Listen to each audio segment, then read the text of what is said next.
Good morning, guys! Welcome to our daily walking vlog, day 24.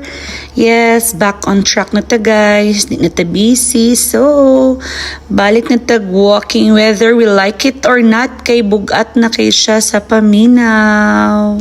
And guys, ay hapami nagsugod, gipang kapoy na mi, kay for 5 days wala ko ka-walk, so murag nagbalik ko og uno.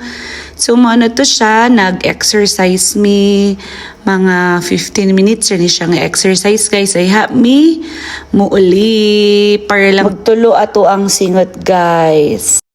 And guys, sapit pagiday nga dili mi madayon kay grabe ka bad weather tapos nagtaligsik ganiha paglakaw bat nagpadayon mi kay bugat nagid kay among paminaw guys. So mano to siya guys, paulit na mi pagpauli wa gihapon si Mr. Sun guys. Pakita na Sun please. Thanks for watching. Bye.